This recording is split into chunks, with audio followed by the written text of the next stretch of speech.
What's cooking, everybody? Dave Mays here with Kinotika, and today we're doing a top 10 of my favorite camera right now, the Nikon Z6.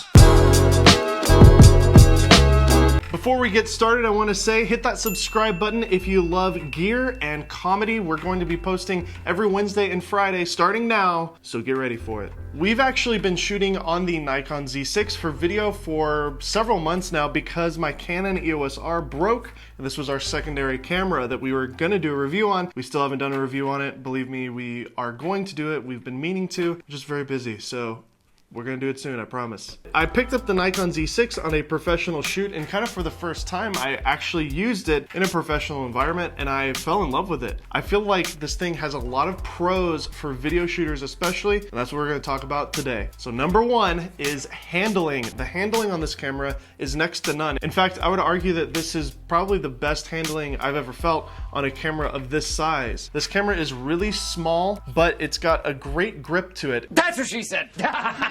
And I have rather big hands, so it really molds to my hands nicely. There's this nice protrusion here for your thumb grip here. You've got this deep, deep grip here for your hands, and it just feels really comfortable. I also really like the way this camera is laid out with buttons and fiddliness, which is what our friend Gary always says on The Everyday Dad, fiddliness. The fiddliness on this to me is really great. The fact that we have this old switch that Canon used to use, ironically, for video and photo mode is great. It saves all your photo settings and your video settings and makes them completely separate, so that way when you're shooting video you can keep your shutter at 1/50th of a second, and then for photo you can have it different. The EVF is also really great, and it looks really sharp. You don't have a flip screen unfortunately with this body, but you know, it's that Sony thing that just kind of flips out, and it's okay, it's nice. But yeah, I really love the handling, the way that this thing is laid out. That's number one. The second thing to know about the Nikon Z6 is the 4K modes. We have full frame 4K up to 30 frames per second with no crop. You heard me right. There is no crop on this camera. Obviously, cropping on the sensor is something that Canon is known for doing. The 5D Mark IV, the EOS R, the RP, the M50, all those cameras shoot a cropped mode of 4K, and it's not the end of the world because you can use different lenses to adjust for that. It just sucks that you're paying full price for a full frame camera and you're not actually taking advantage of the entire sensor. This camera actually comes in at $2,000, whereas the R is coming in at $2,200, so this is actually cheaper. We're getting full frame 4K with no crop. Even in 30 frames per second, we have no crop. Total full frame coverage in the 4K mode, and it is wonderful. The third thing to know about the Nikon Z6 is it has an APS-C 4K mode. In addition to the full frame mode, you can actually shoot in APS-C mode, which I find really useful because I'm able to use a lens like this, the 24-70, and actually crop in and go even further. It kind of turns it into a, I guess that'd be like a 35-105 or something like that. So it gives you just a little extra range, and you're still in 4K, so even if you're delivering in 1080p, you can crop in even more in post-production. It's great to have the ability to do that with the Nikon Z6, 4K in full frame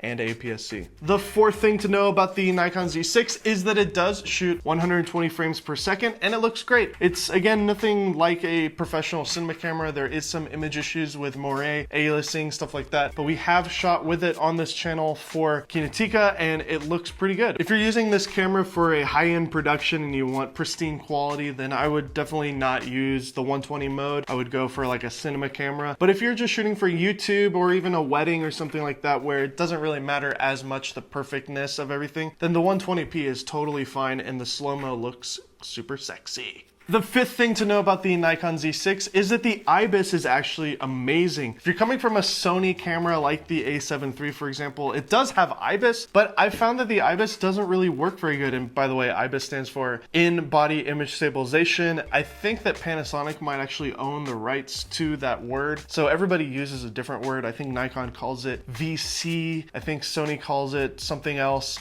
Whatever. I like to call it IBIS because I think it's the best way to describe it. Stabilization basically on the sensor itself. And I can use a lens like this, a 50mm that's adapted using an adapter here, and I actually get stabilization on an old vintage lens like this. And it looks amazing. Having stabilization that is smooth, almost gimbal-like, is so handy. And the fact that a full frame camera is able to do it at this size too, look how small this is pretty amazing. The sixth thing to know about the Nikon Z6 is the fact that it can record in 4K 10-bit using the Atomos Ninja 5 right now. now. It is amazing to have this little monitor because not only do I get amazing focus peaking, exposure control, and super high brightness, but I can also plug in a hard drive here and record in 4K 10-bit. Once you shoot 10-bit on this camera with the recorder, you're actually able to shoot in a log format in log. You can't actually shoot log internally. I actually use an EOS HD profile to shoot log. We can link that below. I really do love the EOS HD profile. But for external recording, I do shoot log with the in-log setting because it's the true log and it's 10-bit. With this recorder right now, we're able to shoot 10-bit 4K full frame with stabilization on sensor. There's really nothing like it. I think if you're a filmmaker and you're buying the Nikon Z6,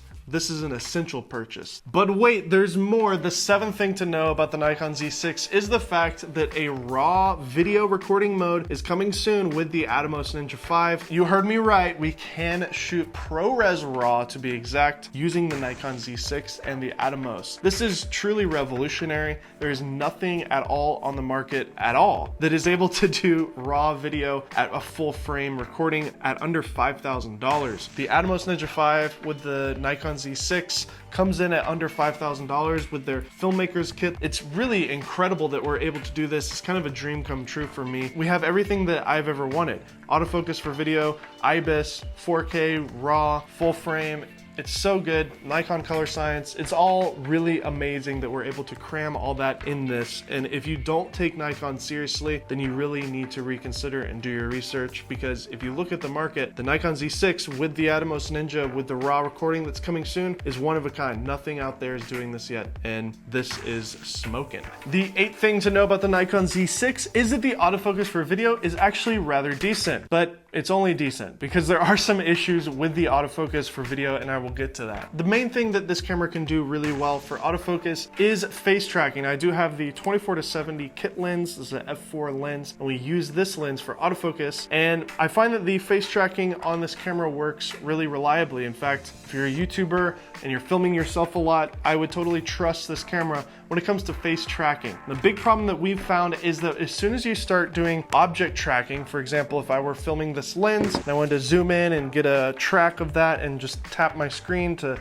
motion track to the autofocus, it kind of is a little wonky and doesn't actually do it very reliably. So in those moments, I will switch over to manual focus, get my focus peaking works great on here, and I can just get my shot and then switch back to autofocus when you're back to filming people. And overall, it does work 80% of the time. It's just not that 90 to 100% that Canon and Sony is able to do. So I hope that Nikon will update that with firmware. Autofocus for video, it's okay. The ninth thing to know about the Nikon Z6 is the card slot, which is XQD. If you've never heard of XQD cards, it's actually a design that Nikon and Sony have made together. It's the world's fastest card. Not really, it's just really fast. It's 440 megabytes per second. Super fast, really expensive, extremely inconvenient. What do I mean by that? Well, you can't really pick these up anywhere. You have to buy them on Amazon and B&H. You can't just go to Walmart or Best Buy or something like that to pick one of these up if you're in a pinch. You also have to use this little adapter here. It's a XQD card reader. I've got a modern MacBook, so I do have to use card readers all the time because there's no SD card slot in it anymore at all. But it's just annoying having to carry around a bunch of card readers. They're real expensive. They're not very convenient, but it's a very reliable card. I do like the ruggedness of it. It's super solid. It's way more reliable than an SD card. So I think overall, it's a good card. It's just kind of inconvenient. And once you buy all the cards and all the adapters, then you're fine. But you know, it's just more stuff you gotta buy. And the last thing to know about the Nikon Z6, number 10, is the lens lineup. The Z lenses that came out with the camera are very few. There's only, I think, 4 or 5 that are out right now. The thing that I really love about these lenses is how small they can actually be with this little travel mode, and just overall design and engineering of these is really great. It's compact, it's well designed, the autofocus works really good. There is no IS on any of these lenses because they're fully relying on the IBIS of these cameras, which I found to be really good. And one of my favorite features of the zoom lenses, this one in particular, is the fact that this is 24 millimeters here, and as soon as I want to travel, I can go into this little travel mode, and it makes the lens even smaller and more compact. One of my big problems with the Sony system system is their GM lenses are just big and heavy, and it kind of defeats the purpose of shooting on mirrorless, which is kind of to be a little bit smaller at least than a DSLR. And with this lens on this body, the camera balances really good in the hands. The grip, like I said before, is really comfortable to hold. The fact that the lens is lightweight, it has this nice travel mode, is really great. I think this is the best kind of lens design I've seen on a mirrorless camera for full frame. So I hope to see more designs from Nikon. They don't have a ton of lenses right now. You can use the adapter, of course, to use any of the older Nikon lenses, and a Sony E-mount adapter is also coming soon, which will be really exciting. Imagine putting the Tamron 28 to 70-2.8 on this camera here. I think that's a match made in heaven if I ever saw one. So hopefully the autofocus works well and the IBIS works well with the Sony adapter, because that will be pretty awesome to put a G Master lens on a Nikon body. I think overall the Nikon Z6 is a better camera than the A7 III. That's really the main point that I want to get across. If you're starting from scratch, if you're shooting on a DSLR still, probably a Canon, and it's time to update to mirrorless, consider the Nikon system. The Nikon Z6 is around the same price as the A7 III, and even though everybody's shooting on Sonys right now, I do think that the Nikon has more bang for buck when it comes to video performance if you're in a kind of isolated situation. I say that because a lot of people are shooting on Sony cameras right now, and if you're working with other people who shoot on Sony bodies, then it might be better for you to shoot on a Sony instead of the Nikon. But if you're a YouTuber, if you're a content creator, if you're a filmmaker who wants to eventually shoot RAW, mess with 10-bit, then consider the Nikon, because there's really nothing like it. The fact that right now you can put an Atomos Ninja 5 on here and shoot 10-bit recording in 4K full frame with IBIS is amazing. Not to mention, we're gonna have RAW recording soon in the summertime, hopefully ProRes RAW with this camera of this size at this price point. There's really nothing like it, and I can't wait to mess around with the RAW recording. The Sony bodies just aren't doing this yet, and I honestly don't really see Sony doing it, even with their A7S III that is hopefully coming soon. I don't see them doing RAW because Sony sells cinema cameras. Guess who doesn't sell cinema cameras?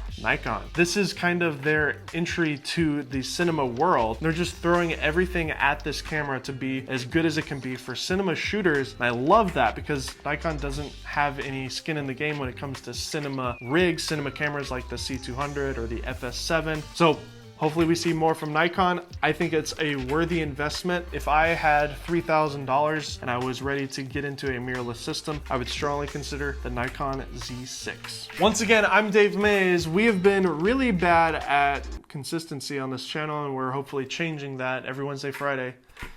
See you next time.